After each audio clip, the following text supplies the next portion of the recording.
गुरुर्विष्णु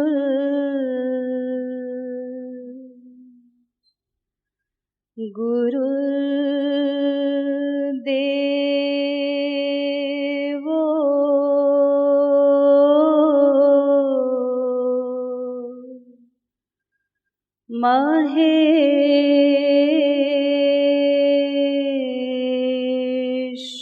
महेश्वरः गुरुः साक्षात् परब्रह्म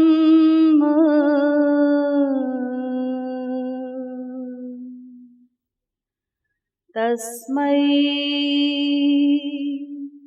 श्री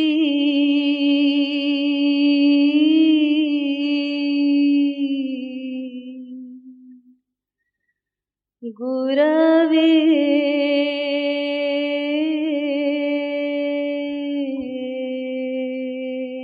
नमः।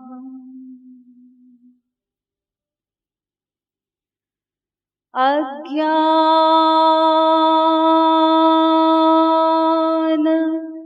तिमिरान्धस्य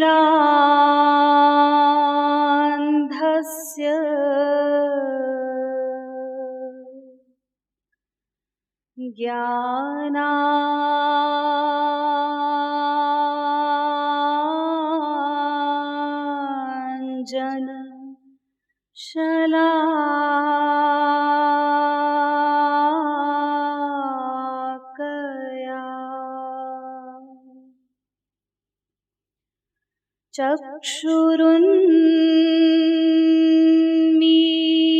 चक्षुरुन्मीलितं येन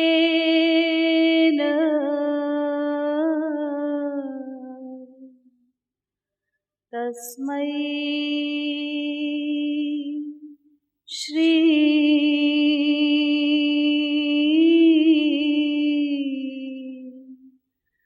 गुरवे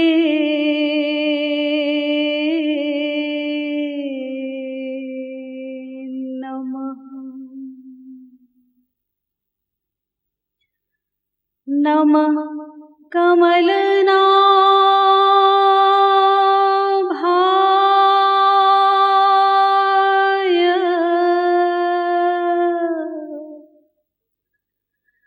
नमः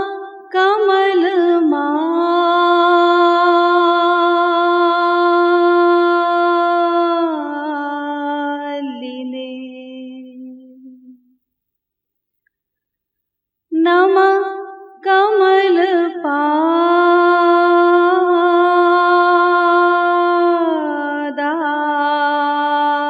कमलपादाय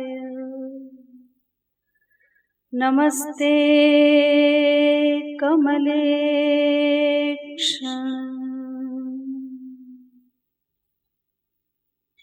यो ब्रह्माणं विदधाति पूर्वं यो वै वेदांश्च प्रहिणोति तस्मै तद्गं ह देवमात्मबुद्धिप्रकाशं मुमुक्षुर्वै शरणमहं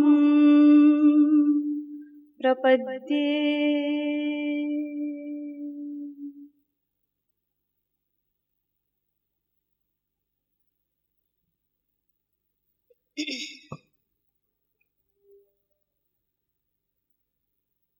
प्रेम रस पिपासु महानुभाव,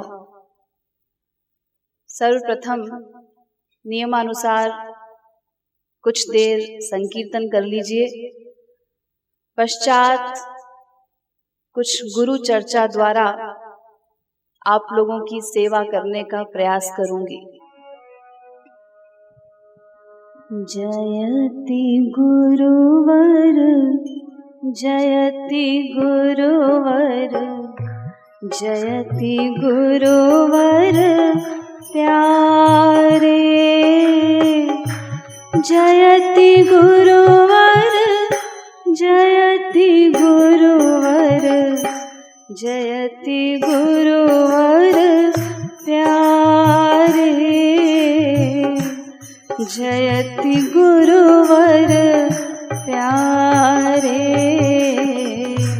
जयति गुरुवर, जयति गुरुवर, जयति गुरुवर प्यारे,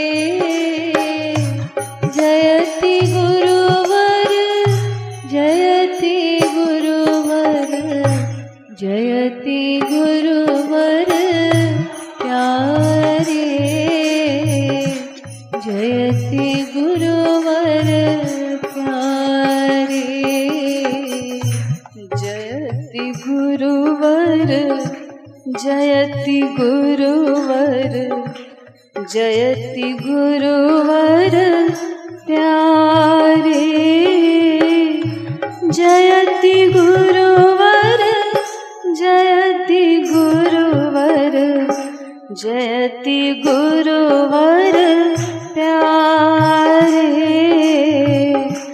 जयति गुरुवर प्यारे, जयति गुरुवर, जयति गुरुवर, जयति गुरुवर प्यारे,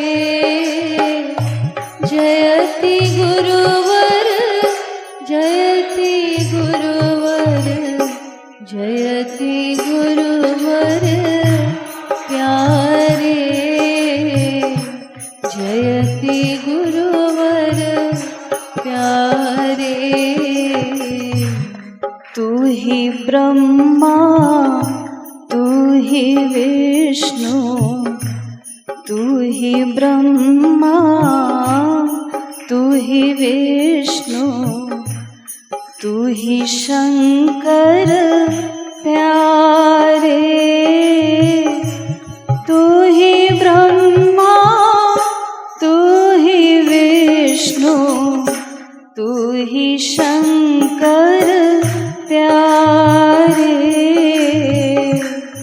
तू ही शंकर प्यारे, तू ही ब्रह्मा, तू ही विष्णु, तू ही शंकर प्यारे, तू ही ब्रह्मा, तू ही विष्णु, तू ही शंकर प्यारे, तू ही शंकर प्यारे, तू ही ब्रह्मा, तू ही विष्णु, तू ही शंकर प्यारे, तू ही ब्रह्मा, तू ही विष्णु, तू ही शंकर प्यारे, तू ही शंकर प्यारे, तू ही ब्रह्मा, तू ही विष्णु, तू ही शंकर प्यारे, तू ही ब्रह्मा, तू ही विष्णु, तू ही शंकर प्यारे, तू ही शंकर प्यारे। तेरे पाछे चलत नटवर, तेरे पाछे चलत नटवर, चहत पद रज प्यारे, तेरे पाछे चलत नटवर, चहत पद रज प्यारे, चहत पद रज प्यारे, तेरे पाछे चलत नटवर, चहत पद रज प्यारे, तेरे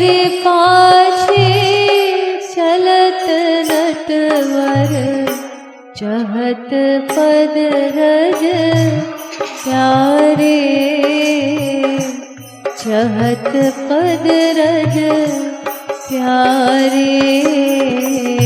तेरे पाछे चलत नटवर, तेरे पाछे चलत नटवर, चहत पद रज प्यारे।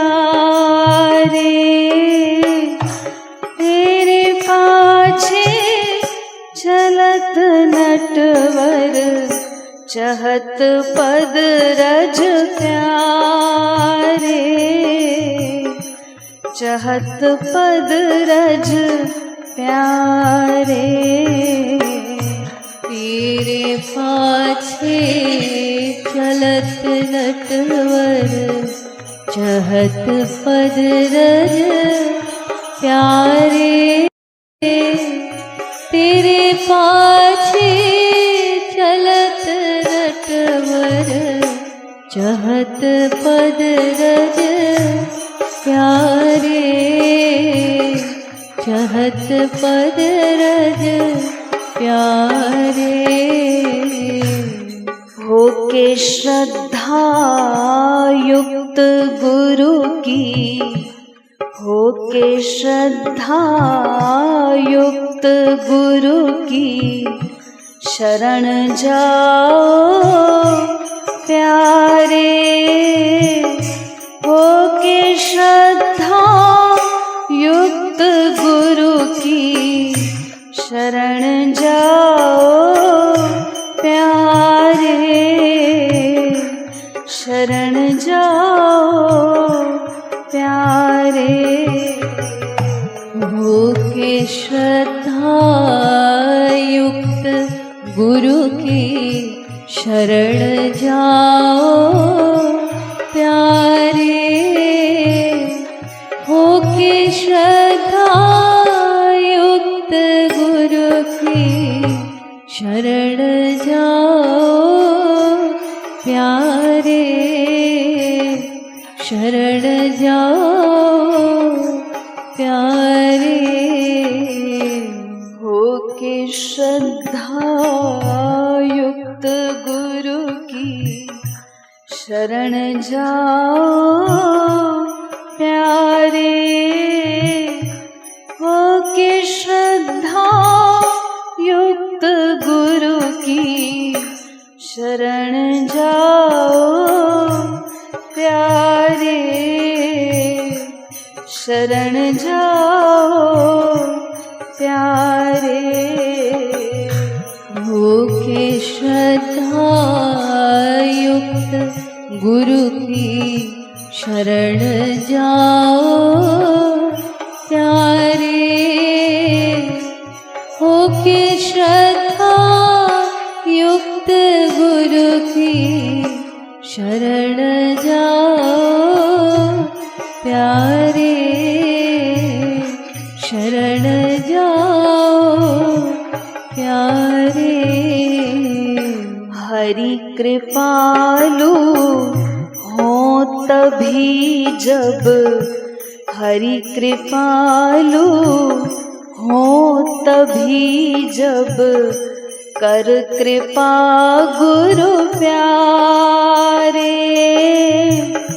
हरि कृपालु हो तभी जब, कर कृपा गुरु प्यारे,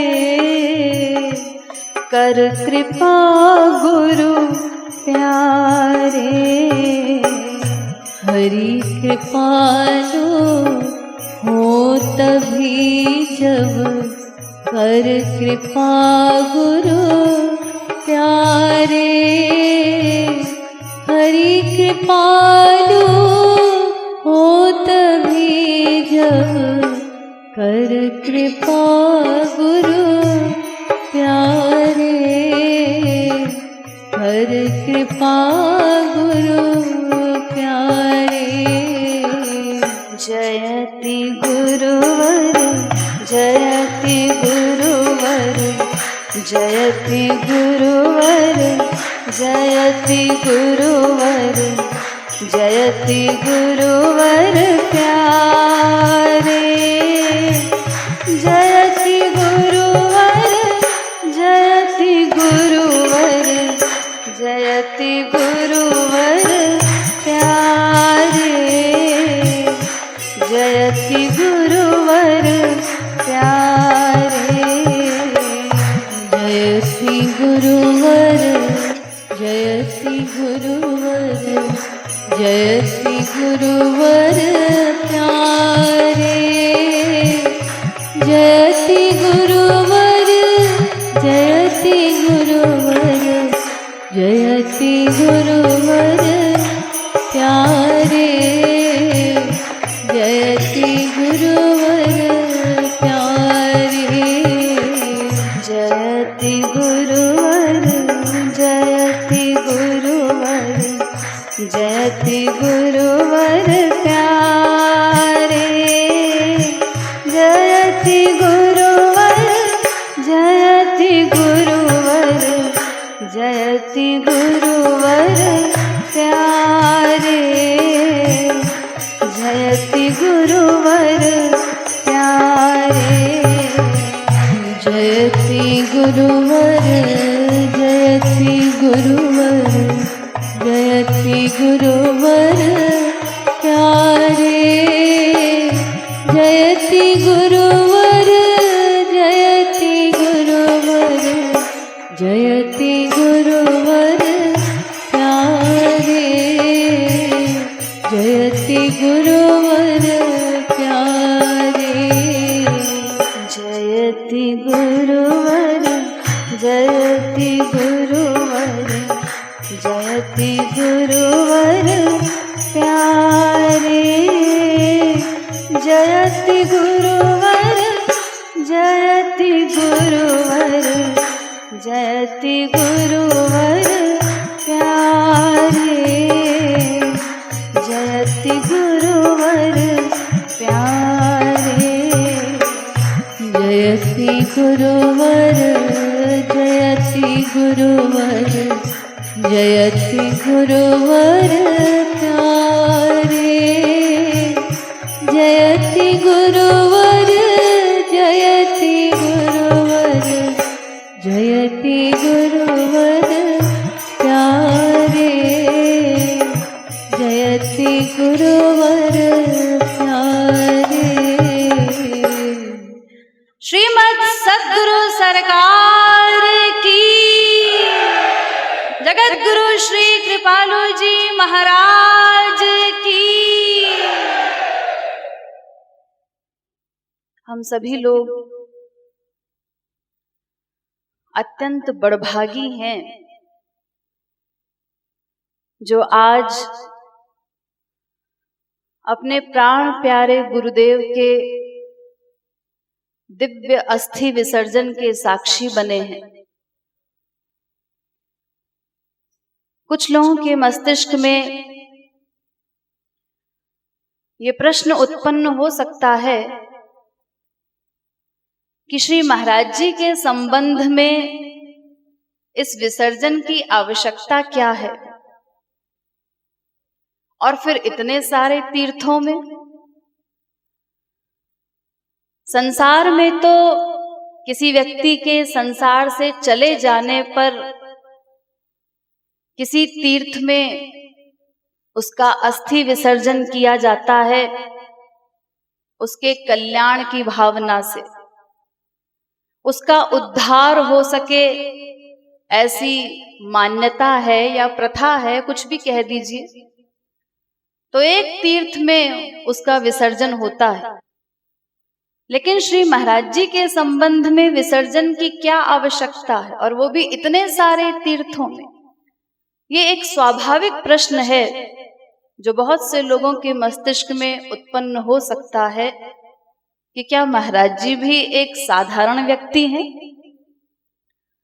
और अगर नहीं, अगर वो महापुरुष या अवतारी हैं, तो फिर उनके संबंध में विसर्जन जैसी क्रियाओं की क्या आवश्यकता है?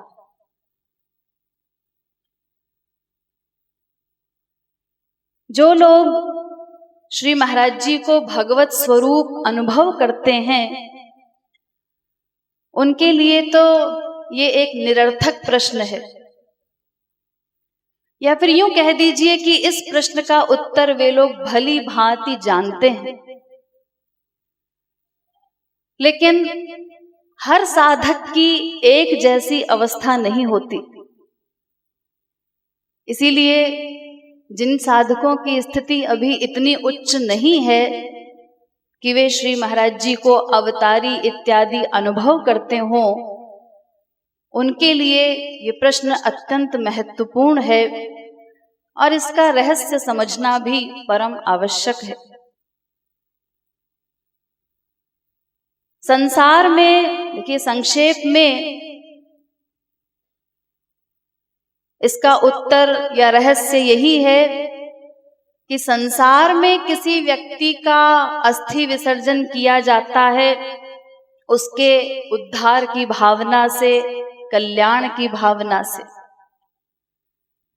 लेकिन श्री महाराज जी का ये दिव्य अस्थि विसर्जन उनके कल्याण के लिए नहीं, उनके उद्धार के लिए नहीं, अपितु इन समस्त तीर्थों के पुनरुद्धार के लिए हो रहा है।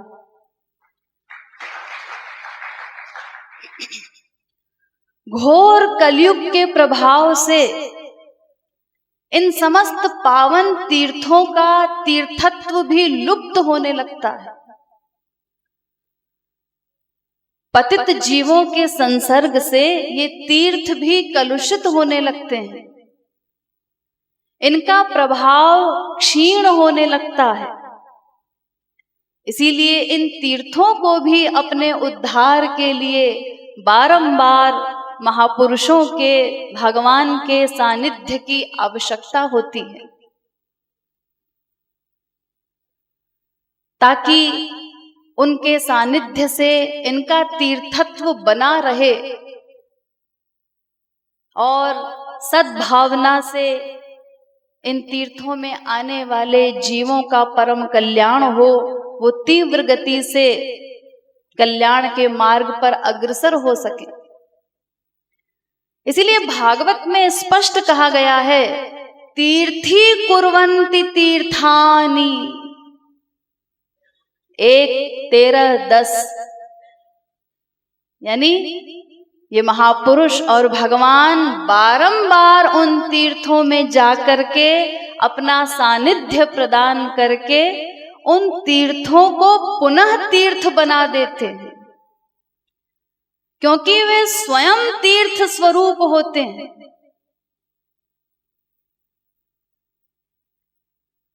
इसीलिए श्री महाराज जी के ये समस्त विसर्जन इन तीर्थों के उद्धार के लिए हो रहे हैं, ताकि इनका तीर्थत्व विद्यमान रहे। ये तीर्थराज पुष्कर, इसके विषय में आप लोग जानते ही होंगे, ये ब्रह्मा जी की नगरी कहलाती है। सृष्टिकर्ता ब्रह्मा की यज्ञ स्थली है। ब्रह्मा जी का एकमात्र प्राचीन मंदिर यहीं पर है पुष्कर में, जहां सवेरे आप लोग दर्शन के लिए गए थे। उन्हीं सृष्टिकर्ता ब्रह्मा जी ने ही अपने कल्याण के लिए श्री महाराज जी से यहाँ पधारने की प्रार्थना की होगी, इसीलिए श्री महाराज जी का विसर्जन यहाँ संपन्न हुआ है। और इसी प्रकार अन्य तीर्थों में भी अन्य देवताओं ने उनको पुकारा होगा, इसीलिए इतने सारे विसर्जन किए गए। श्री महाराज जी को किसी उद्धार की आवश्यकता नहीं है। अरे वे तो अंतिम परात्पर स्वतः सिद्ध तत्व हैं, उनको किसी उद्धार की आवश्यकता नहीं, अपितु वे तो समस्त जगत के कल्याण के लिए इस धराधाम पर अवतरित हुए और उनका ये दिव्य लीला संवरण एवं ये विसर्जन इत्यादि समस्त क्रियाएं भी उसी कल्याण का एक अंग है। तो अब आप लोग समझ गए होंगे कि इतने सारे विसर्जन क्यों संपन्न हो रहे हैं। श्री महाराज जी कौन है? सभी लोगों का अपना अलग अलग अनुभव है। आज मैं श्री महाराज जी के दिव्य जीवन चरित्र के कुछ अंश आप लोगों के समक्ष रखूंगी। हो सकता है उनको सुन करके कुछ लोगों की श्री महाराज जी के प्रति आस्था और दृढ़ हो सके, उनका कुछ लाभ हो सके। यद्यपि ये आवश्यक नहीं है कि जो मैं आप लोगों को बताऊंगी उन अलौकिक घटनाओं पर हर व्यक्ति अक्षरशः विश्वास कर ले और उसका लाभ हो ही जाए, क्योंकि किसी के प्रति श्रद्धा होना, ये श्रद्धा एक आंतरिक और स्वाभाविक भाव है जिसे किसी बाह्य तथ्य की अपेक्षा नहीं होती। लेकिन फिर भी हो सकता है कुछ लोगों का लाभ हो, और जो लोग श्री महाराज जी को भगवत स्वरूप ही अनुभव करते हैं उनको तो श्री महाराज जी की दिव्य लीलाओं का श्रवण करके एक अलौकिक आनंद की अनुभूति होती है। और श्री महाराज जी की इन दिव्य लीलाओं का कथन करके मेरा रोम रोम भी पुलकित हो जाता है। इसीलिए स्वांतः सुखाय भी मैं बारंबार इन लीलाओं का कथन करना चाहती हूँ, क्योंकि हरि गुरु के नाम रूप गुण लीला इत्यादि के कथन से, श्रवण से पामर जीवों का परम कल्याण होता है। और एक और विशेष प्रयोजन भी है। आज श्री महाराज जी के विसर्जन का दर्शन करके बहुत से लोग व्यथित भी हैं। इसीलिए उनकी विरह वेदना को कम करने के लिए भी मैं श्री महाराज जी की इन दिव्य लीलाओं का किंचित वर्णन करना चाहती हूँ। हमारे सौभाग्य की सराहना शब्दों में नहीं की जा सकती। जो आज हम इस विसर्जन के अंग बने हैं, अगर आप लोगों को मेरी बात पर विश्वास न हो तो मैं सबसे पहले इतिहास का एक अत्यंत मार्मिक प्रसंग आपको सुनाना चाहूंगी, जिसे सुनकर आप लोगों को अनुमान हो जाएगा कि हम कितने बड़भागी हैं। गौरांग महाप्रभु के विषय में आप लोग जानते ही हैं, वे राधावतार कहे जाते हैं। आज से लगभग 500 वर्ष पूर्व बंगाल में नवद्वीप में उनका प्राकट्य हुआ। इन्हीं गौरांग महाप्रभु के समय में एक नाम भक्त थे हरिदास जी।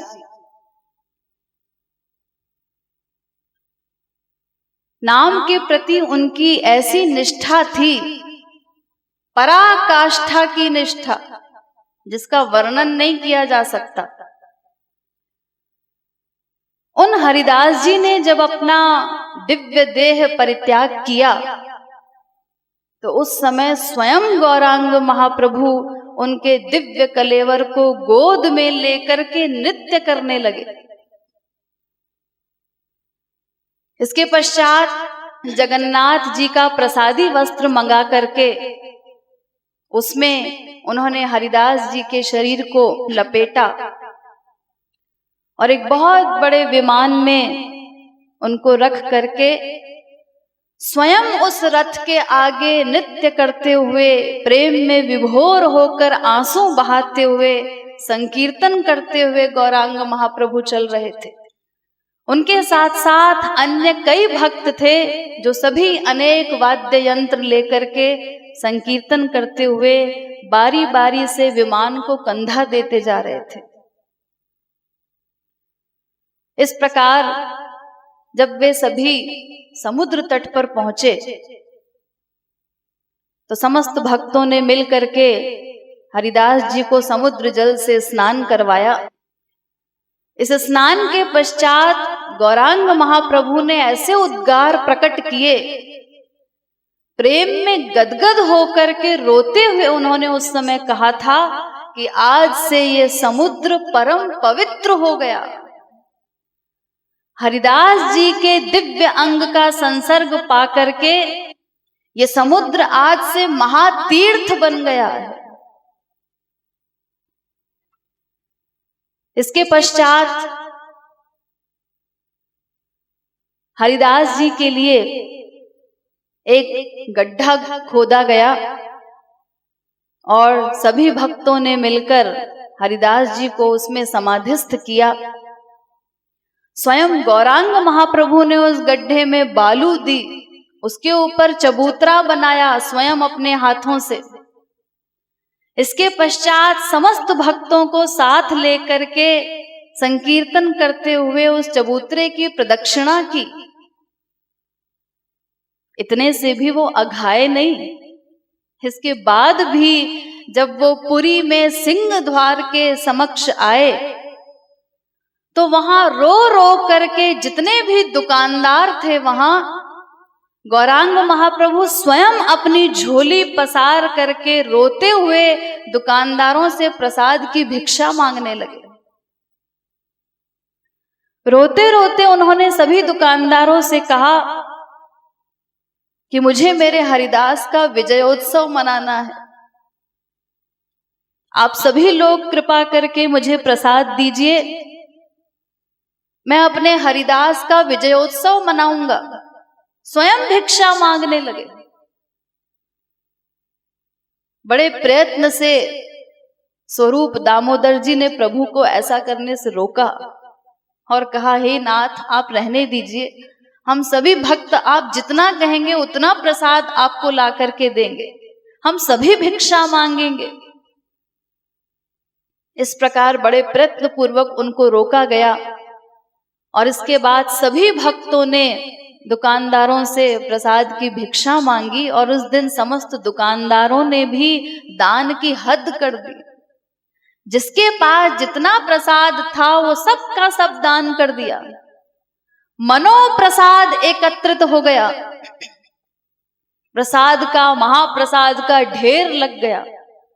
सभी वो प्रसाद लेकर महाप्रभु जी के पास उपस्थित हुए और हजारों लोग उस विजयोत्सव में सम्मिलित हुए। जिसको भी सूचना मिलती वो दौड़ा चला आता।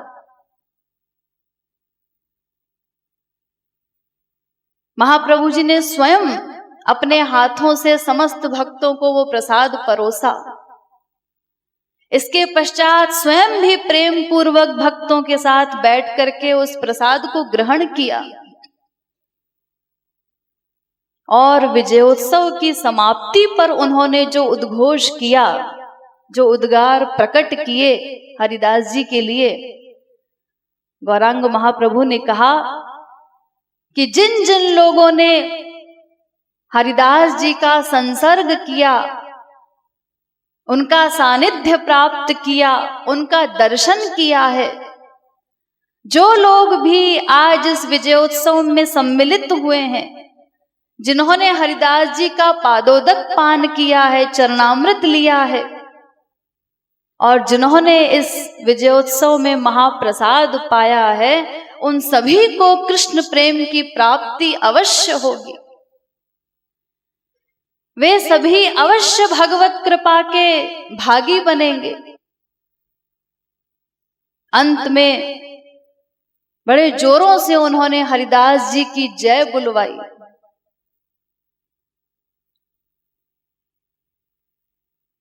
तो देखिए, जब गौरांग महाप्रभु के हरिदास जी के लिए ऐसे उद्गार हैं, हरिदास जी तो महापुरुष थे और हमारे महाराज जी तो स्वयं राधा रानी के ही स्वरूप हैं, तो उनसे संबंधित कोई भी क्रिया साधारण कैसे हो सकती है। श्री महाराज जी से संबंधित कोई भी आयोजन हो, वो चाहे साधु भोज हो अथवा वार्षिकी हो या कोई भी अन्य कार्यक्रम, वे सभी अलौकिक हैं और उनमें सम्मिलित होने वाले समस्त जीव बड़भागी हैं। उनके भाग्य की सराहना शब्दों में नहीं की जा सकती।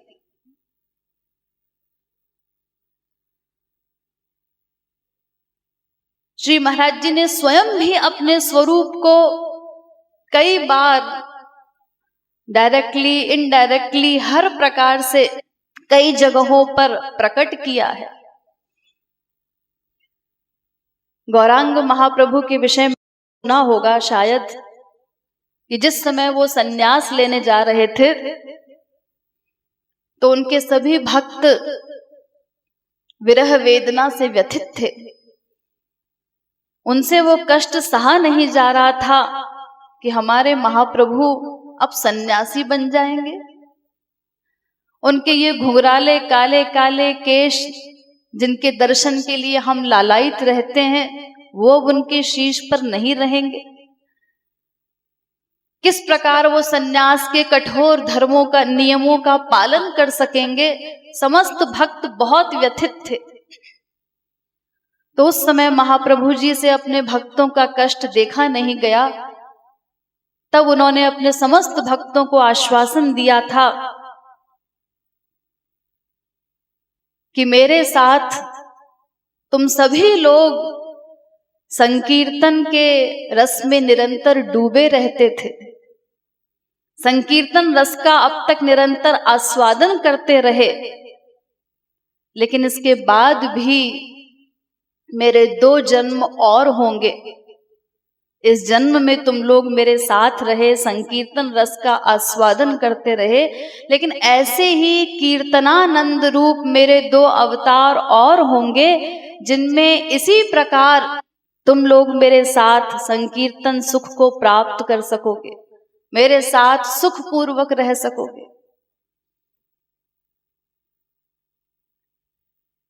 और हमारी आजी, आप लोग जानते ही हैं, श्री महाराज जी की माताजी भगवती मैया, जिनको हम आजी कहते हैं, प्रातःकाल जिनकी आरती भी करते हैं, आजी ने भी इस बात को एक बार साधारण बातचीत के दौरान स्पष्ट किया था। उन्होंने कहा था कि मेरा एक जन्म ये है, एक इससे पहले हो चुका है। उसी जन्म की ओर उनका इशारा था, गौरांग महाप्रभु की माता शची माता के रूप में जो उनका अवतार हुआ था। तो उन्होंने कहा मेरा एक जन्म ये है, एक इससे पहले हो चुका है और एक और होगा। यानी गौरांग महाप्रभु ने अपने भक्तों को जो आश्वासन दिया और आजी ने साधारण बातचीत के दौरान जो रहस्य प्रकट किया, इन दोनों बातों में कितनी समानता है। इसी प्रकार श्री महाराज जी की एक सत्संगी, आगरा की एक सत्संगी हैं गौरी राय, जिनका नाम बहुत से सत्संगी जानते हैं। कुछ दिनों पूर्व ही उनका देहावसान हुआ। वो इतनी उच्च कोटि की साधक थी, श्री महाराज जी को सदैव गौरांग महाप्रभु के रूप में ही अनुभव करती थी। तो एक बार प्रेमवश वो श्री महाराज जी से रूठी हुई थी किसी बात पर। तो श्री महाराज जी ने उनके नजदीक आकर के कहा, ऐ गौरी, मुझ पर कभी अविश्वास न करना, मैं वही नवद्वीप का पक्का बंगाली गौरांग हूं। ऐसे ही एक बार और इनसे श्री महाराज जी ने कहा था कि गौरी, इस बार तो सब लोग मेरे साथ नहीं जा पाएंगे, उन सब के लिए मुझे एक बार और आना पड़ेगा।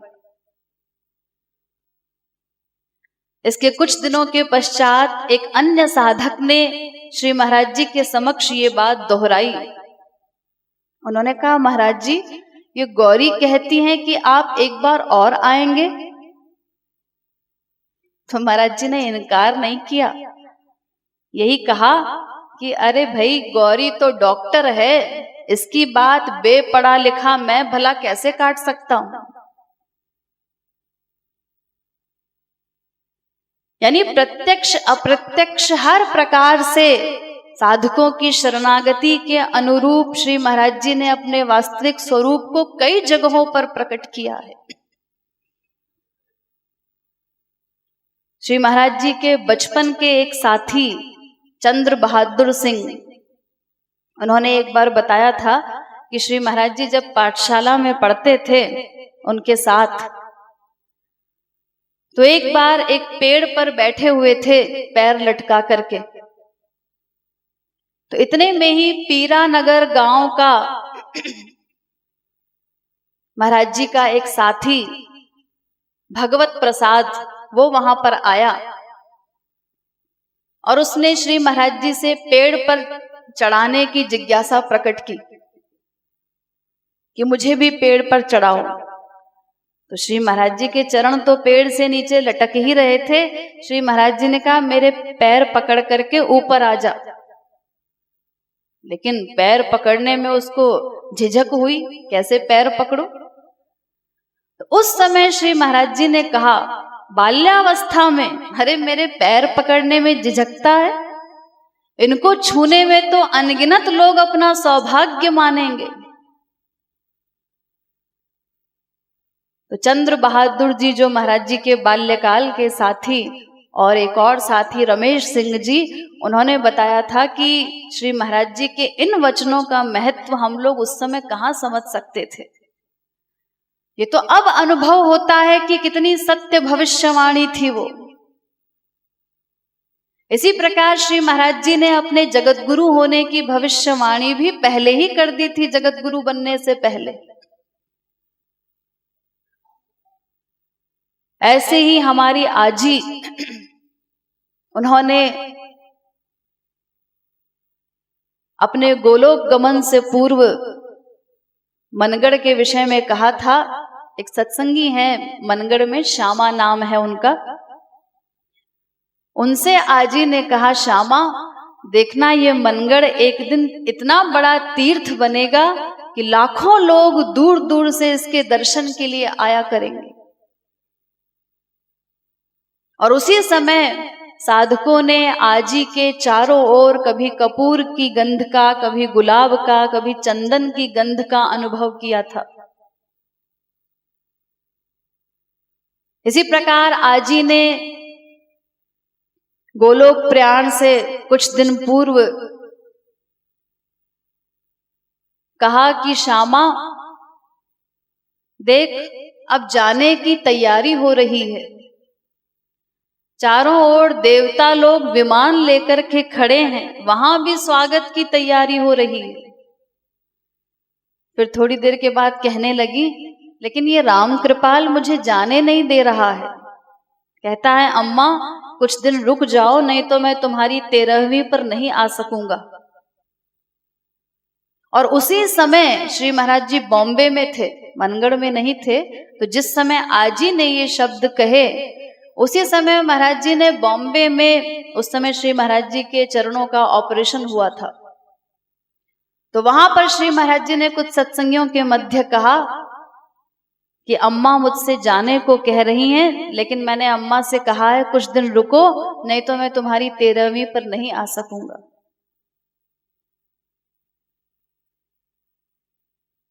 तो कुछ दिन तक आजी फिर मूर्छित रही इलाहाबाद में।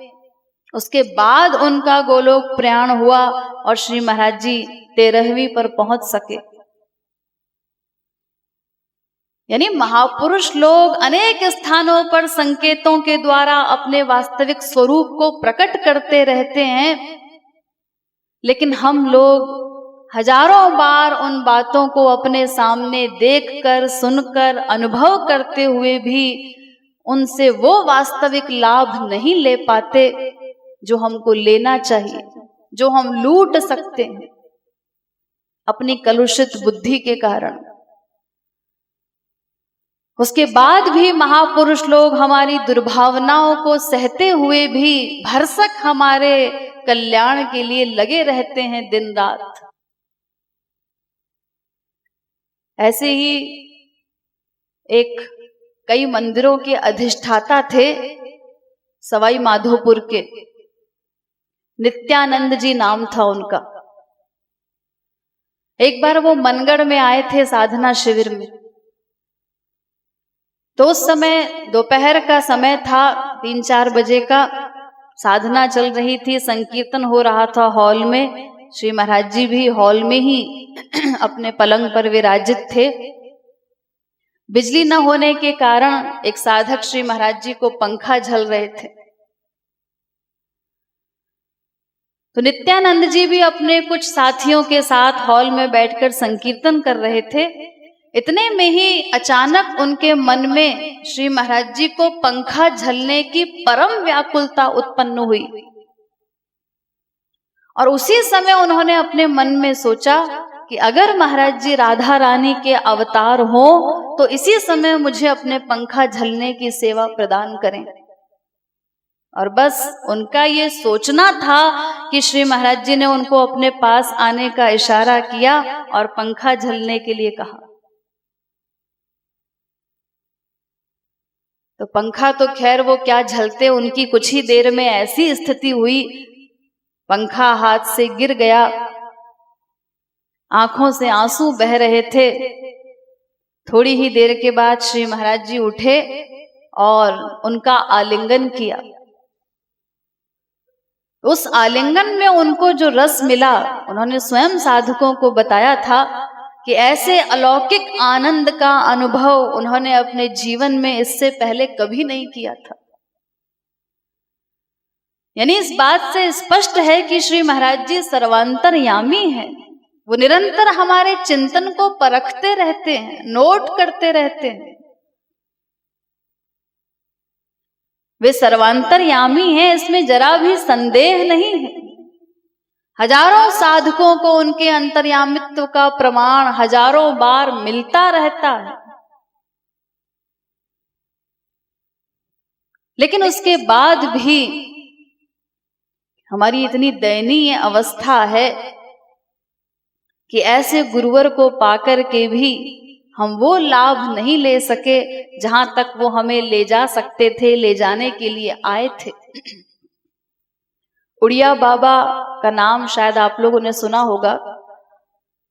उन्होंने अपने महाप्रयाण से 2-3 वर्ष पूर्व वो आगरा में आए थे। वासुदेव सहाय वो उनके सत्संगी थे। तो अपने महाप्रयाण से कुछ वर्ष पूर्व वो आए थे उनके यहाँ आगरा में। तो उस समय अपने भक्तों के बीच में उन्होंने कहा था कि मैं अब जाने वाला हूं। तो इस बात को सुन करके वासुदेव बहुत व्यथित हुए और उन्होंने उस समय रोते रोते उनसे कहा कि मैं आपके बिना कैसे जी सकूंगा। तो उड़िया बाबा ने उस समय उनसे कहा, अरे तू चिंता मत कर, तेरे आंगन में तो स्वयं कृष्ण आकर नृत्य करेगा। और उनके महाप्रयाण के पश्चात कुछ ही दिनों में वासुदेव जी को श्री महाराज जी के दर्शन प्राप्त हुए। और इतना ही नहीं, श्री महाराज जी ने उनके घर में रहकर उस रस की वृष्टि की जिसकी भविष्यवाणी उड़िया बाबा ने पहले ही कर दी थी।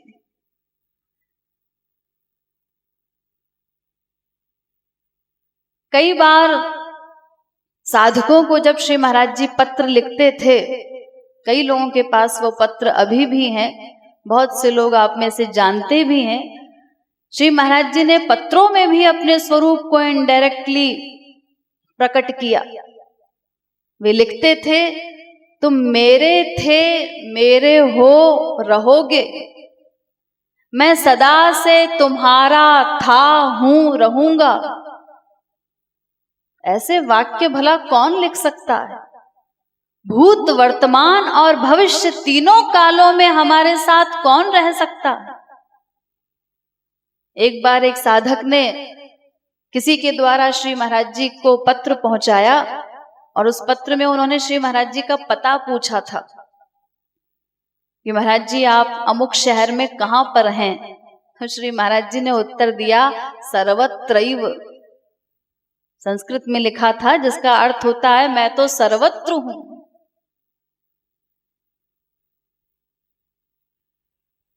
श्री महाराज जी के जीवन की ऐसी अनेकों अलौकिक घटनाएं हैं जिनमें उनका अलौकिक व्यक्तित्व स्पष्टतः दृष्टिगोचर होता है।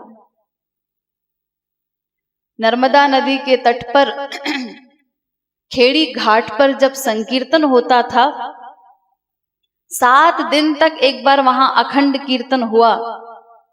वर्षा के दिन थे और जब बारिश होती थी तो तख्तों के नीचे लोग बैठ करके कीर्तन करते थे।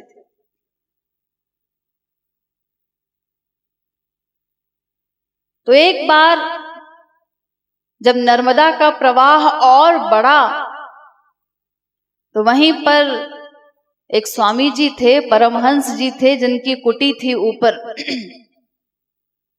तो वो आए श्री महाराज जी के पास, सत्संगियों के पास, और उफनती नर्मदा दिखाकर के कहने लगे, तुम लोग क्यों मरना चाहते हो?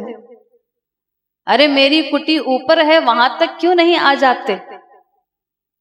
लेकिन श्री महाराज जी ने यह प्रस्ताव स्वीकार नहीं किया और वो चले गए। इसके बाद महाराज जी ने नर्मदा के सामने एक लाइन खींच दी और लाइन खींचकर कहा, ओ चुड़ैल नर्मदा, खबरदार जो इससे आगे बढ़ी। इसके बाद नर्मदा पूरे शहर में बड़ी चारों ओर, केवल उस संकीर्तन के स्थान को छोड़ करके। और जब संकीर्तन समाप्त हुआ तो श्री महाराज जी सत्संगियों के साथ सीढ़ियों से ऊपर जाने लगे परमहंस जी की कुटी में। तो नर्मदा ऊपर की ओर आने लगी सीढ़ियों तक। तो श्री महाराज जी सीढ़ियों पर बैठ गए अपने चरण लटका करके। तो जैसे कृष्णावतार में यमुना जी ठाकुर जी के चरण छूने के लिए लालायित थी, ऐसे ही बस वो नर्मदा श्री महाराज जी के चरण छू करके वापस लौट गई। पूरे शहर में हल्ला मच गया चारों ओर कि ऐसा कौन बाबा है जिसने नर्मदा को रोक रखा है।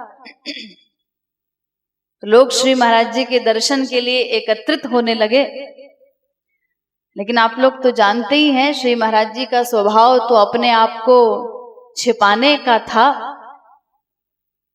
तो लोगों की भीड़ इकट्ठी होने से पूर्व ही श्री महाराज जी वहां से चले गए। इसी प्रकार महू में नृसिंह टेकरी पर जब संकीर्तन होता था, वहां की एक सत्संगी रामरती बाई, उन्होंने बताया कि उस समय संकीर्तन में 8-8 फुट के सांप वहां पर आते थे, लेकिन बिना किसी को नुकसान पहुंचाए इधर उधर घूमकर चले जाते थे। सिंह भी आता, मुंह फाड़ता, चिघाड़ता, वो अपने शब्दों में कुछ प्रार्थना करना चाहता होगा, लेकिन किसी को कोई नुकसान नहीं पहुंचाता। यानी पशु पक्षियों के मध्य भी श्री महाराज जी ने उस रस की वृष्टि की है जिसे हम लोग भी लूट सकते थे, लेकिन नहीं लूट पाए। वो जो पंक्ति आप श्री महाराज जी के संकीर्तन में पढ़ते हैं, गौरांग महाप्रभु के ऊपर महाराज जी ने एक संकीर्तन बनाया है जिसमें एक पंक्ति है, हिंसक सिंह व्याघ्र हूं नाचो, सुनीन मुख हरि नाम रे। गौरांग महाप्रभु जब संकीर्तन करते थे तो तमाम हिंसक जीव जंतु भी वहां पर आते, लेकिन नृत्य करने लगते थे। हिंसक सिंह व्याघ्र हूं नाचो, ऐसा नाम रस उस समय प्रवाहित होता था। इस प्रकार महाराज जी के जीवन की ऐसी अलौकिक घटनाएं तो बहुत सारी हैं। उन सभी लीलाओं का वर्णन यहाँ पर नहीं हो सकता क्योंकि समय बहुत अधिक नहीं है। संक्षेप में मैं केवल यही कहना चाहती हूं कि ये जो महाराज जी का अलौकिक स्वरूप है, इस स्वरूप को हम लोग गंभीरता से समझें कि उनका क्या मूल्य है। उन्होंने हमको क्या दिया है और क्या दे रहे हैं, और उस अलौकिक स्वरूप से लाभ ले। बारंबार हरि गुरु की कृपाओं का अनुभव करें कि जिन कृपाओं के हम अधिकारी नहीं थे वो कृपाएं हम पर हुई।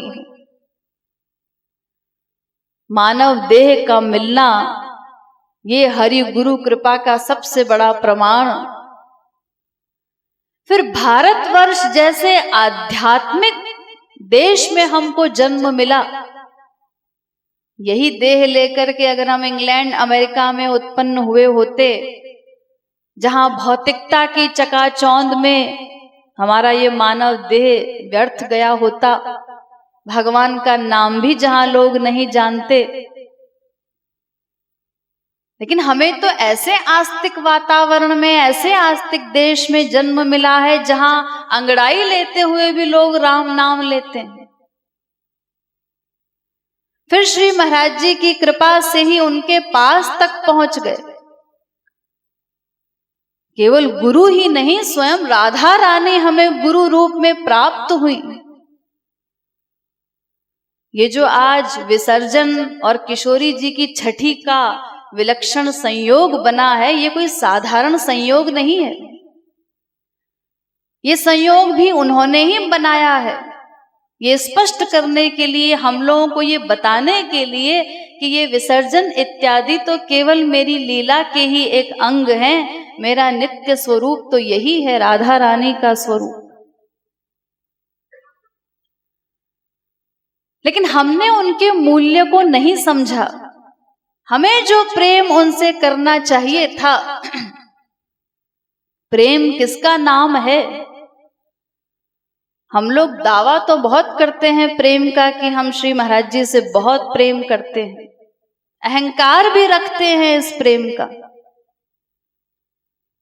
लेकिन हमारी स्थिति क्या है? अरे सांसारिक प्रेम में ही एक व्यक्ति की स्थिति को अगर आप देखें तो उसके आगे भी हमारी स्थिति इतनी निंदनीय है। संसारी प्रेम में क्या होता है? संसार में ही अगर किसी को पराकाष्ठा का प्रेम हो जाता है किसी से, तो उस व्यक्ति की ये स्थिति होती है, न किसी से बात करना अच्छा लगता है, न खाने पीने में उसकी रुचि रह जाती है, हंसना बोलना सब उसका समाप्त सा हो जाता है। कई लोगों की तो मृत्यु हो जाती है, कई लोग पागल हो जाते हैं इस प्रेम के पीछे। और हमारी क्या स्थिति है? हमारी स्थिति तो ये है कि हमारे इष्ट देव का गुणानुवाद होता रहे। हम संकीर्तन में बैठे हैं तो भी हमें कोई प्रसन्नता नहीं होती, कोई रोमांच नहीं होता, हमारा हृदय पिघलता नहीं, अश्रुपात नहीं होता, बल्कि उस समय भी हमारा मन संसार में इधर उधर भागता रहता है 50 बार। संकीर्तन के समय भी आलस्य हमें घेर लेता है, नींद आने लगती है। जिनसे हम प्रेम का दावा करते हैं उस प्रियतम की चर्चा हो रही है और हमको नींद आ रही है, या आलस्य आ रहा है, या थकान का अनुभव हो रहा है, या रोमांच इत्यादि नहीं हो रहा है। ये अवस्था है हमारी। और संकीर्तन के अतिरिक्त समय में भी दिन रात संसार की अनर्गल बातें करने में भी हमें आनंद आता है। व्यंजनों का भी हम उसी प्रकार रस लेते हैं जैसे एक संसारी को उन रसों का अनुभव होता है, माइक रसों का आस्वादन करते हैं। तो ये प्रेम की अवस्था नहीं है। अरे प्रेमी तो मौन हो जाता है भीतर से, भगवत प्रेम में किसी चीज में उसकी रुचि नहीं रह जाती। हाँ, संसार में रहना है उसको तो एक्टिंग में संसार की सारी क्रियाएं वो भी करता है, लेकिन भीतर से भगवत प्रेम में डूबा रहता है, निरंतर उसी का आस्वादन करता है। उसके अतिरिक्त किसी चीज में उसका कोई इंटरेस्ट नहीं होता।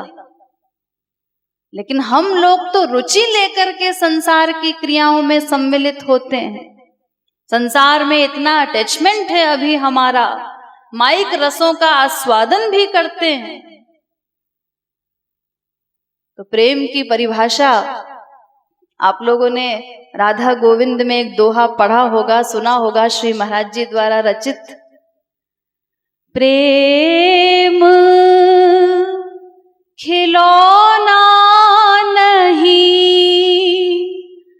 गोविंद राधे सिर काटी गेंद बना खेलना सिखा दे। ये प्रेम कोई खिलौना नहीं है कि आसानी से कोई भी खेल ले इसके साथ। अरे इससे खेलना है तो अपने ही सिर को काट कर उसकी गेंद बना करके, बॉल बना करके उससे खेलना पड़ता है। इसीलिए प्रेम की इतनी संक्षिप्त, इतनी सुंदर परिभाषा श्री महाराज जी ने की है। वो संकीर्तन भी आप लोगों ने पढ़ा होगा। प्रेम में है सदा देना देना, सोचना भी नहीं कुछ है लेना, लेने वाला बड़ा भोला भाला,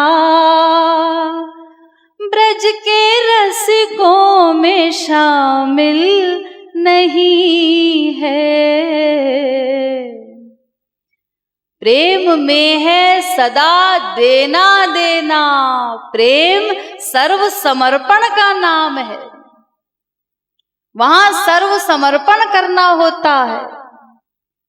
और हम लोग तो इतने बड़े मूर्ख हैं कि अभी ठीक ठीक लेना लेना भी नहीं जानते, देना देना क्या सीखेंगे।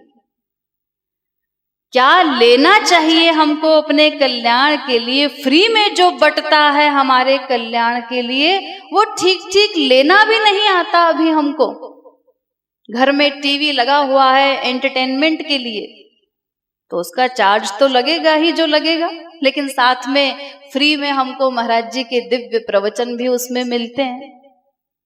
लेकिन कितनी जिज्ञासा, कितनी व्याकुलता से हम उस भगवत विषय को ग्रहण करते हैं, उन प्रवचनों को भी सुनते हैं लापरवाही से।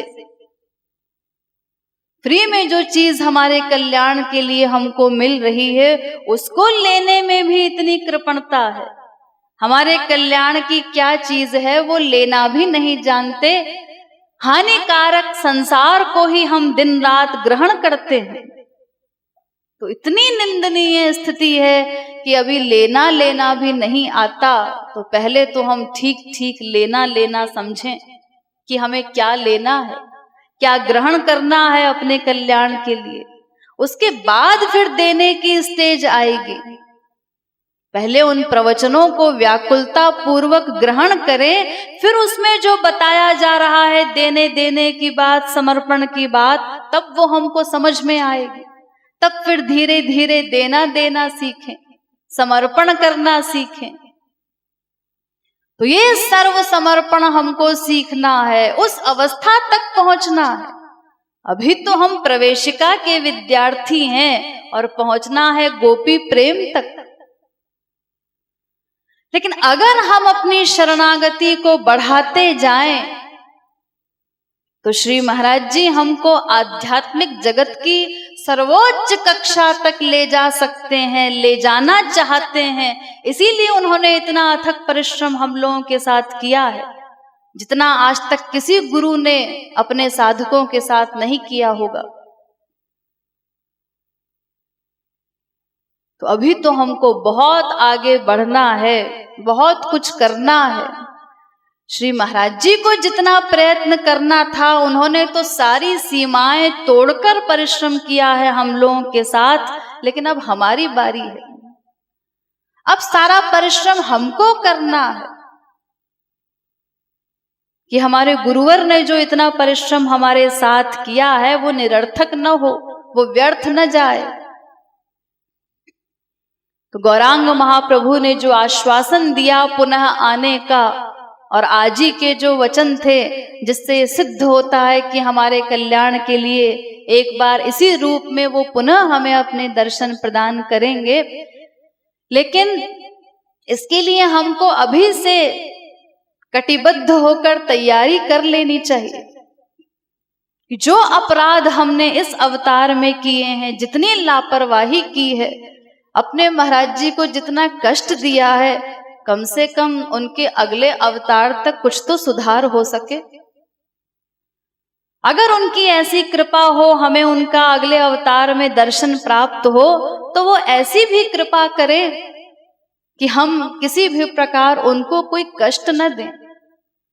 उनको सुख देने लायक नहीं बन सकते तो कम से कम कष्ट तो न दें। तो आज इस इतने पवित्र तीर्थ में, तीर्थराज पुष्कर में हम लोग बैठे हैं और इतना पुण्य अवसर है श्री महाराज जी के विसर्जन का, किशोरी जी की छठी का इतना पवित्र उपलक्ष्य है। तो ऐसे में कोई न कोई पवित्र संकल्प तो हम लोगों को आज लेना ही चाहिए, जिससे हमारा यहाँ तक आना सार्थक हो सके।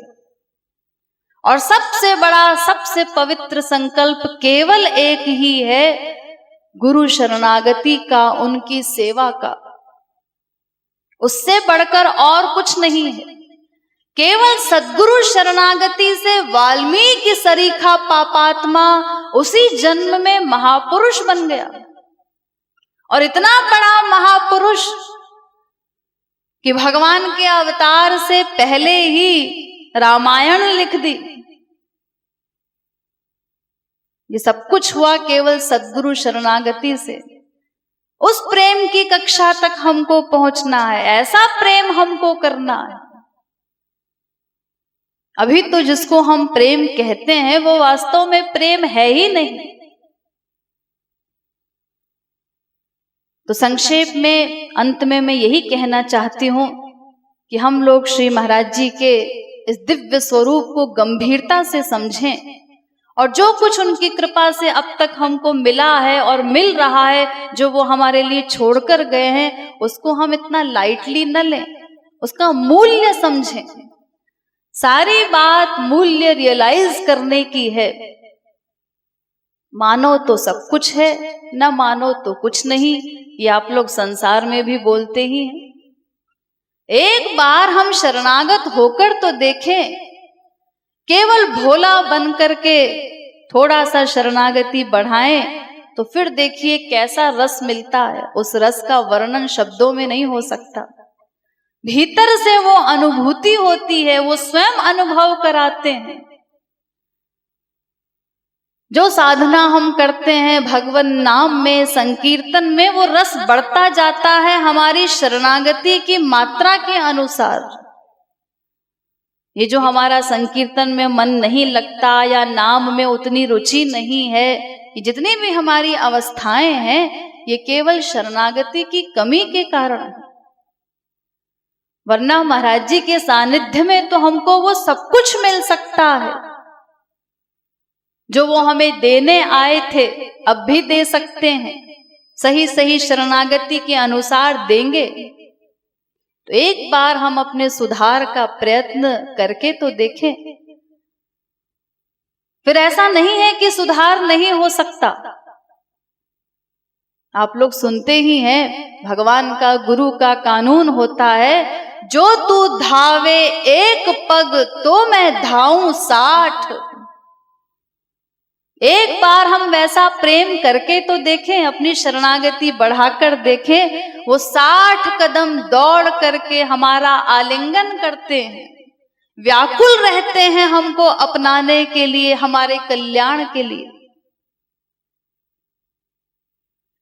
लेकिन बिना परिश्रम के हम चलना ही न चाहें और हम चाहें हमारे गुरु हमको गोद में उठाकर अपनी कृपा से ही गोलोक ले जाएं, ऐसा तो संभव नहीं है। वो थामने को तैयार हैं, लेकिन हम कदम बढ़ाने का प्रयत्न तो करें। एक कदम शरणागति का हमें बढ़ाना होगा। तो वही कमी है हमारी, जिसके कारण हम उस रस को नहीं लूट पाए। या नहीं लूट पाते, जिस रस को लुटाने के लिए इस धराधाम पर उनका अवतार हुआ है।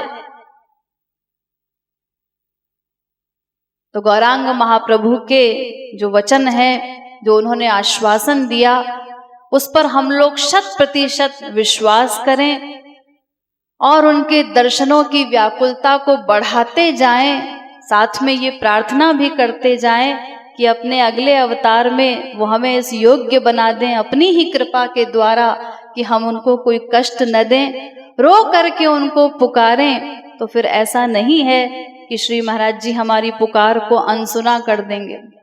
वो हमसे दूर नहीं है। ये वियोग संसारी वियोग की भांति नहीं है श्री महाराज जी का। संसार में तो एक बार व्यक्ति चला गया संसार से, अरे चले जाने की बात छोड़ो, वो संसार में भी अगर हो और हमसे दूर हो या पास भी हो और जब तक हम अपने हृदय की बात उससे न कहें वो हमारी बात को नहीं समझ सकता, और कई बार तो कहने के बाद भी नहीं समझ सकता। हमारी बात पर विश्वास कर ले ये भी आवश्यक नहीं। लेकिन महाराज जी का ये वियोग ऐसा वियोग नहीं है कि वो हमसे दूर चले गए हैं या दूर है। हरि गुरु का जीवों के साथ कभी वियोग नहीं होता, उनका तो नित्य संयोग होता है। वो सदा हमारे साथ हैं, हमारे पास ही हैं, हर क्षण हमारी प्रतीक्षा कर रहे हैं, हमको अपनाने के लिए, हमारे कल्याण के लिए व्याकुल हैं। तो वो तो अपना काम अब भी कर रहे हैं जो उनको करना है। हमारा जो काम है, हमारी जो जिम्मेदारी है, वो अब हमको करना है। तो वो दोबारा आएंगे, इसी आशा को भीतर संजो करके, उनके इन वचनों पर विश्वास करके हम अपनी व्याकुलता बढ़ाते जाएं, तो फिर महाराज जी भी हमसे दूर नहीं रह पाएंगे और शीघ्र ही इसी दिव्य स्वरूप से हमें पुनः अपने दर्शन प्रदान करके कृतार्थ करेंगे। बोलिए श्रीमद सद्गुरु सरकार की, जगत गुरु श्री कृपालु जी महाराज की, कृपालु महाप्रभु की, राधा रानी की, प्यारी प्यारी अम्मा की, 6 दिन की लाली की, जय जय श्री राधे, जय जय श्री राधे, जय जय श्री